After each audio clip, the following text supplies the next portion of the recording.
welcome to the 22nd episode of the Unsigned Manager podcast. My name is Siji Kolawole, and each week I take a look at football's biggest stories, headlines and events from both the past and the present to take a look at what is really going on. Now, even though I am not a Manchester United fan, I'm a die-hard Arsenal fan. Cristiano Ronaldo is up there as one of my favourite players in the world, probably of all time. It's actually frustrating that him and Messi always get compared to each other because it takes away from how good they both are individually and what they've done for the game. Some of the things Ronaldo has done for football are a different breed. He was the jewel in the crown of a team who went down in English history. And I think that's why Manchester United fans were so frustrated at the idea he might sign for Manchester City. So I want to take a look at why they care so much. In this week's episode, we look at Ronaldo's special 07-08 season. Alright, so in general, athletes are pretty superhuman beings, to be honest. They have better genetics than most of us, better discipline than most of us, and their mental strength takes them further than the rest of us can even imagine. But even amongst other athletes, there is a different level. There's a kind of athlete that stun other athletes about how they're so effective and how they're so elite. You'll know these guys because everybody, even your mum, would know who these people are. Novak Djokovic, LeBron James, Lewis Hamilton. There aren't that many of those kind of guys in life. And Cristiano Ronaldo is one of them. Arguably the Real Madrid version of him that we saw is the most dangerous football player the game has ever seen. But the Premier League had a creative, skillful, stylish version of Ronaldo. We were blessed to see someone who could mix the fluidity of Eden Hazard with the power of Gareth Bale and wrap that in the goal scoring of Mohamed Salah. He hit his peak, probably the peak of the league in 2007-08, and other than Thierry Henry, there isn't really any other.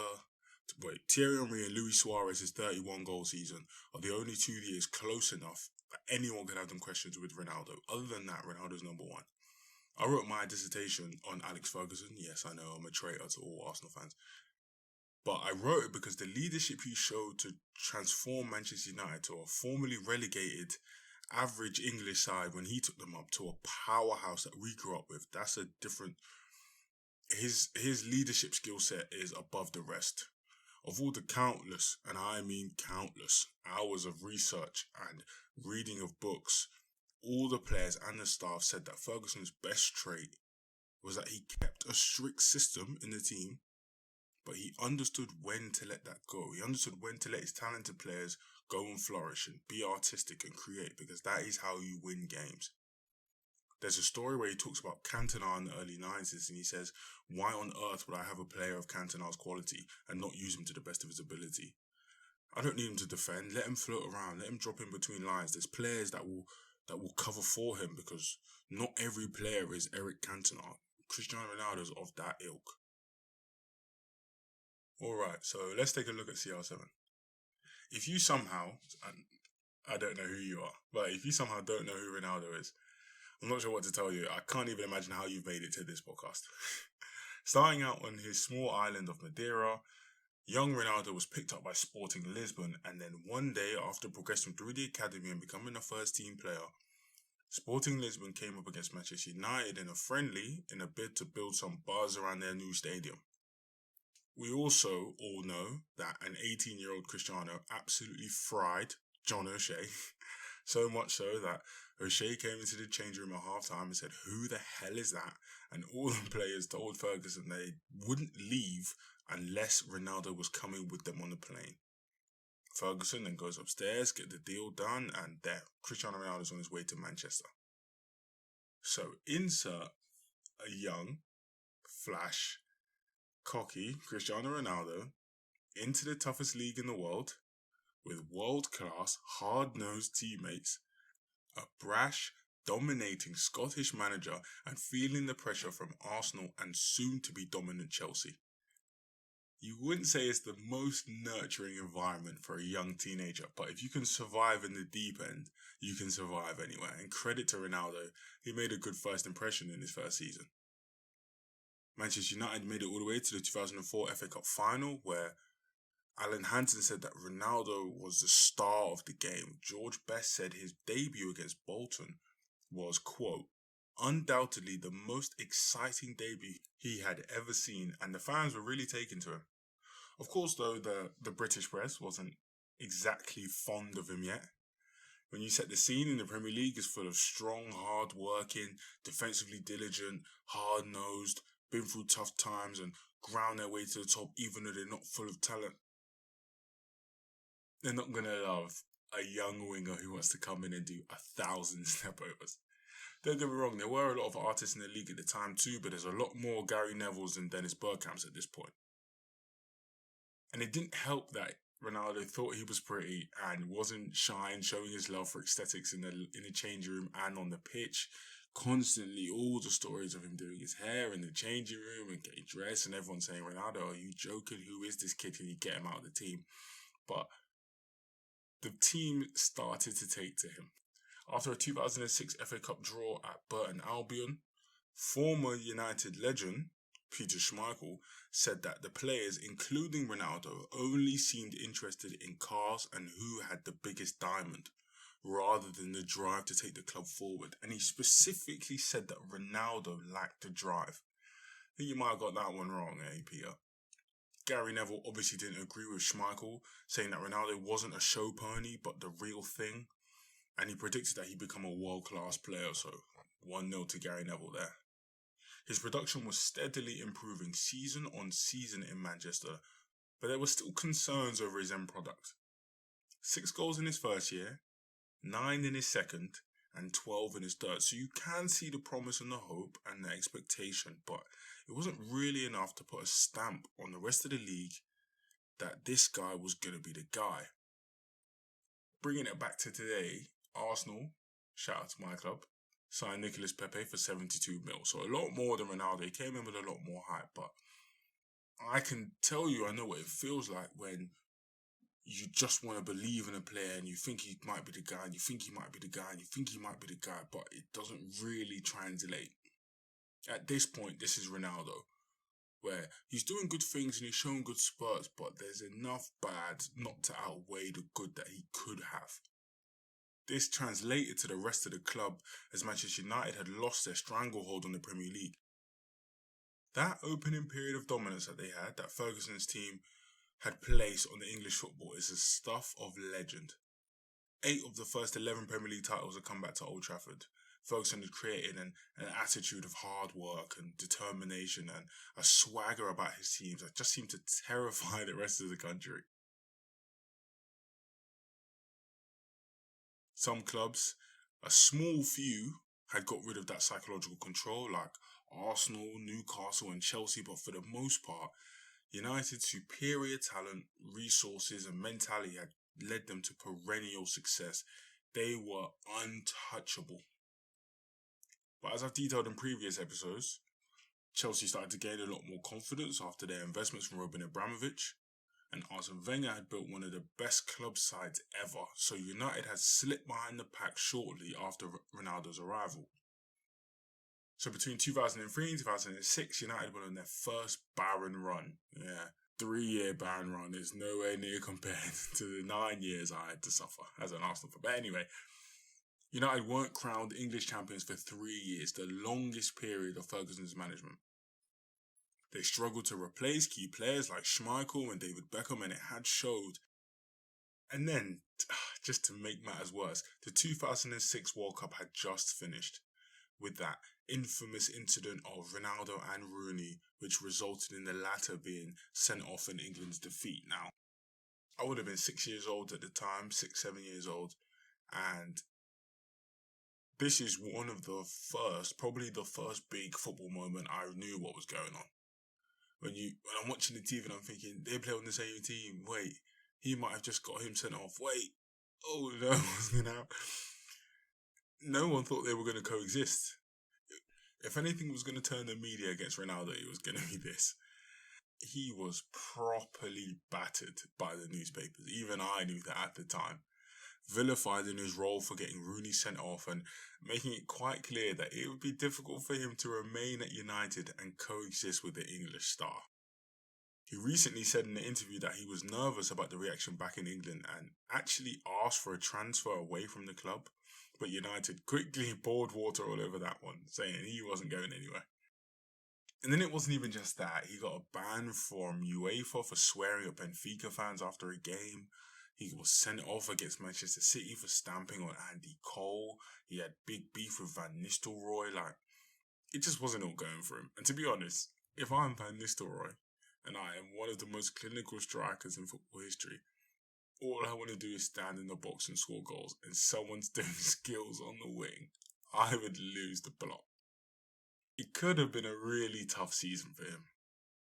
But 2006-07 was Ronaldo's introduction. I mean, a real introduction. One of the things that fascinates me about football, one of the things I wish I really knew, I wish I could understand how good the coaching standard is. It's different when you're on the outside and you can compare managers to other managers from the outside. But I want to know what the levels of a top coach is like when you're around them every day.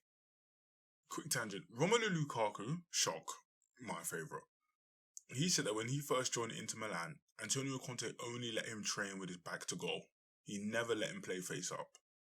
He said that he realised Lukaku wasn't good enough playing with his back to goal. His link-up play wasn't good enough. So he said, every time you train, you will not go face up. He said that he wanted to make him a more well-rounded forward, improve his creativity and his passing and his touch. And the only way to do that was to constantly put him in situations he avoids in games. It's a really simple idea, but you wouldn't hear that from most top coaches. I don't think would do that. I don't know. I want to see the levels, but I can't imagine many people think to themselves, I have a star striker here just bought for 70 mil. I'm not going to let him play face up.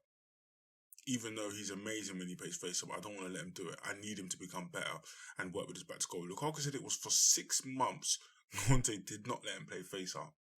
And then look at the transition from Lukaku from Manchester United to Inter. I really, really want to see the levels of a top coach at the time. And Ronaldo went through something similar. He said that René Moulenstein, who was an assistant coach at Manchester United, said he developed his game, taking him from a tricky winger who always wanted to score the perfect 25-yard screamer to a more well-rounded, complete attacking forward. Moulenstein said that Ronaldo was thinking backwards, always trying to shoot from distance and create a highlight reel, but that legendary United players like Van Nistelrooy and Mark Hughes and Ole Gunnar Solskjaer, they didn't care about scoring the perfect goal. They just wanted to rack up as many as possible. René and Ronaldo worked on his unpredictability, his teamwork, his ruthlessness in front of goal.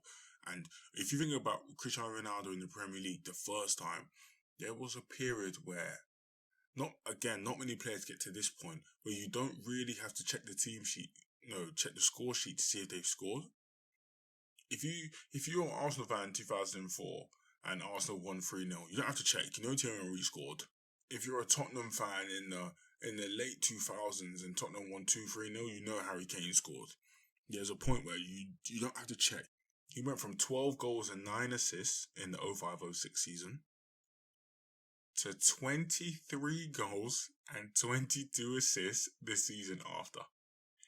12 and 9 to 23 and 22. That is some type of coaching. That is a different level of transformation. That's not a transformation. That's a completely different person. The development from one season to the next is outrageous. More physically developed. You started to get built like a tank. You couldn't knock him off the ball. That wasn't happening anymore. He stopped diving and he stayed on his feet, which made life so much harder for the defenders because you couldn't actually knock him off the ball.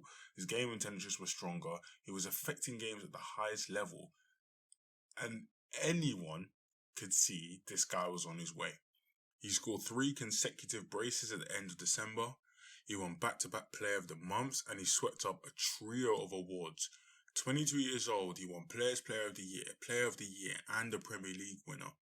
And the PFA Writers of the Year. Cristiano Ronaldo had arrived.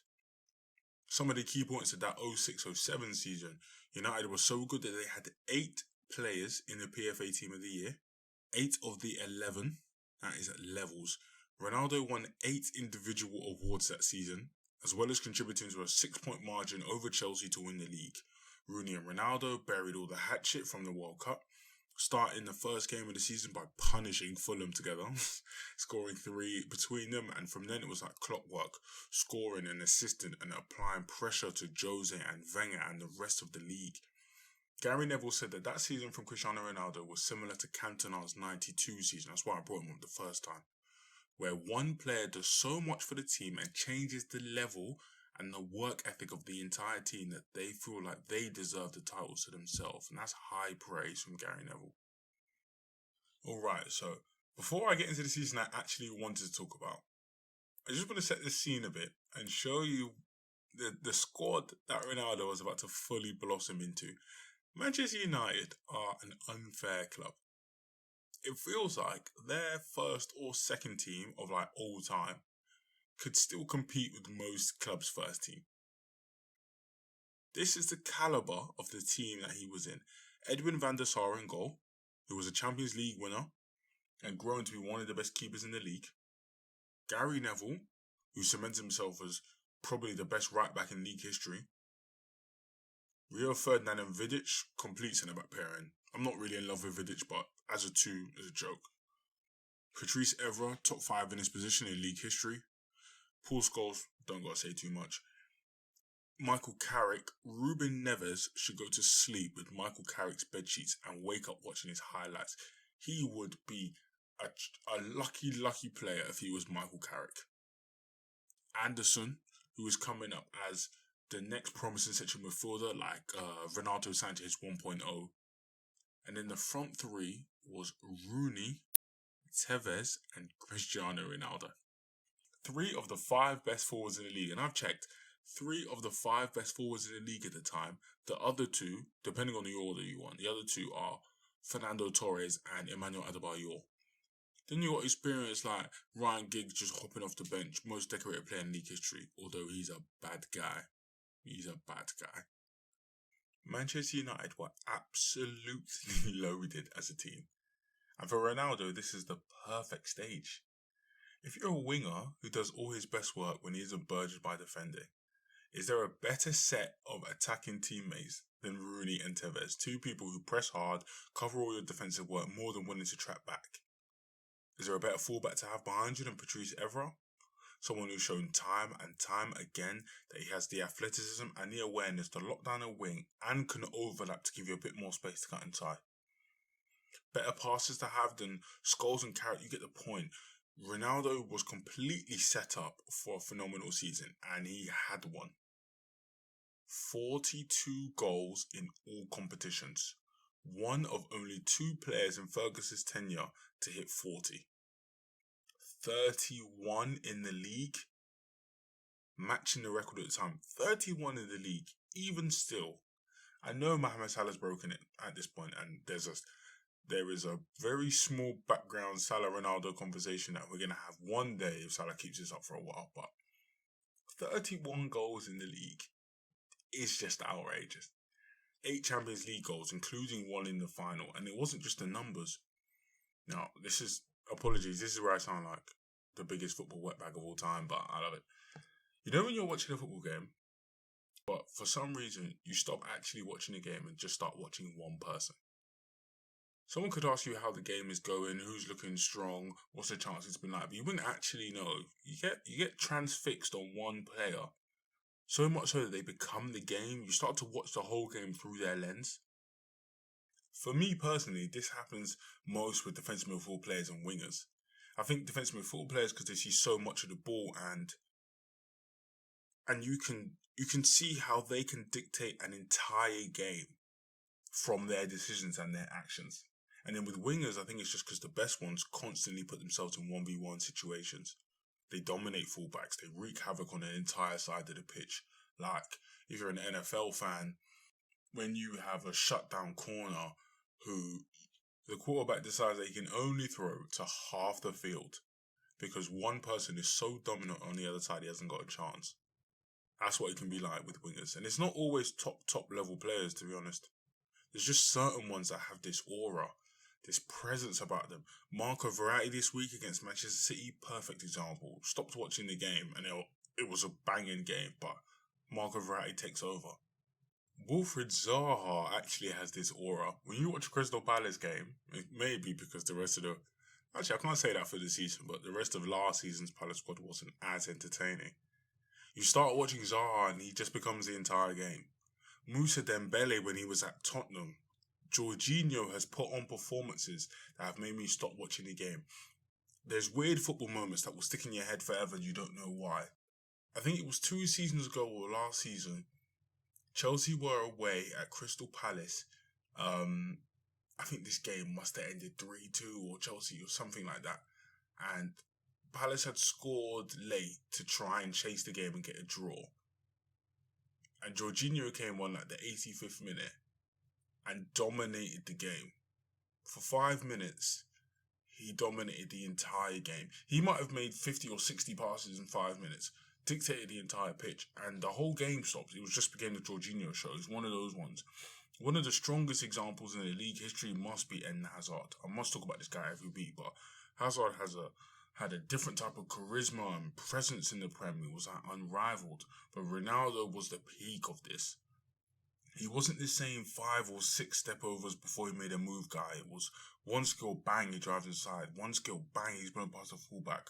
One more time and he's bulged the net. The guy felt like he's like an inevitability. No matter how your team game planned, Ronaldo was going to smash through it. Don't get me wrong, the team was incredible. It's a tier 1 squad, but Ronaldo took him to a different level. And I realise I'm just waffling, not giving you enough detail, but something about Cristiano Ronaldo at that point in time felt like Superman. Free kick after free kick, goal after goal, move after move, crazy. Guy could have won the league title by himself. It's not common we see the best player in the world in the Prem, but he was that year. United won the league and the Champions League, and they beat Chelsea in Moscow in a shootout, and Ronaldo had scored in the game, and it was almost a perfect season by one player, and he was officially crowned the best player in the world that year. The 07-08 season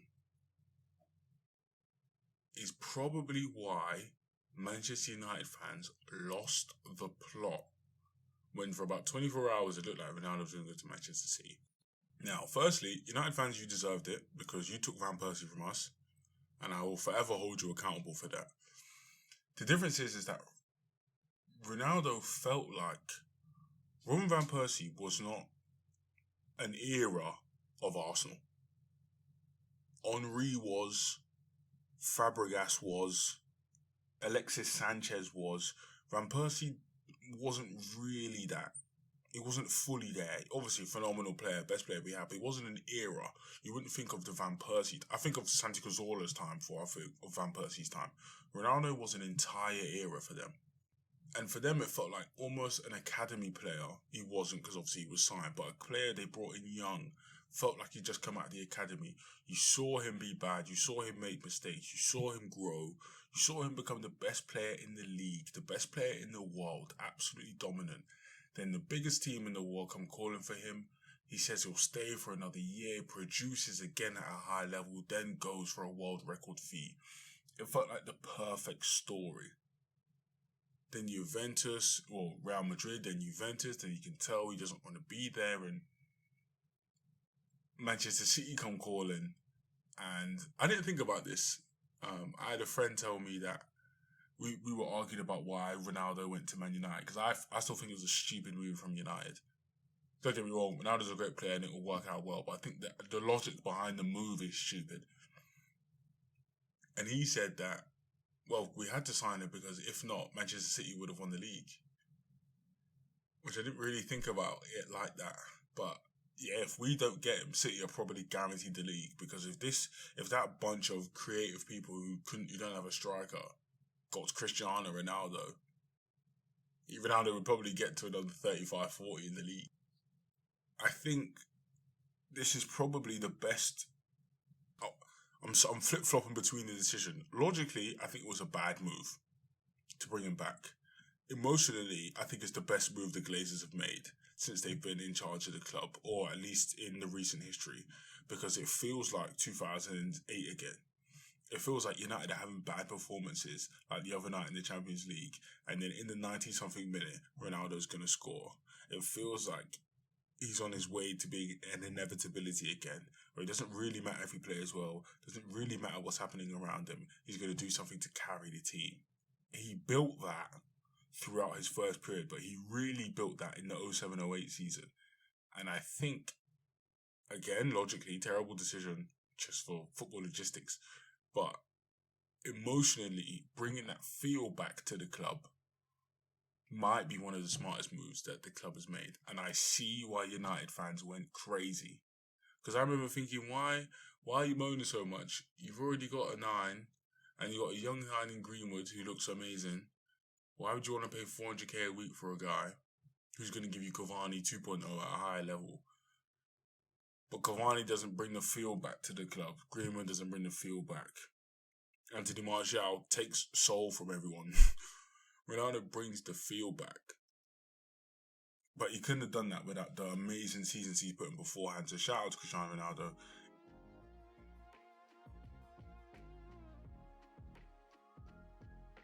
But that's going to be the end of this week's episode. Man United fans, I still don't like you. I still hope your club doesn't do well, but for some reason I still hope Ronaldo gets a lot of success because he is the man. Thanks guys for supporting, thanks for listening, thanks for sharing, thanks for telling your mum, thanks for telling your barber, thanks for telling everyone around you. I really appreciate it. Please follow all the socials and all the pages and that. It really does support. I appreciate it. Thanks for your time. I'll see you guys next week. Peace.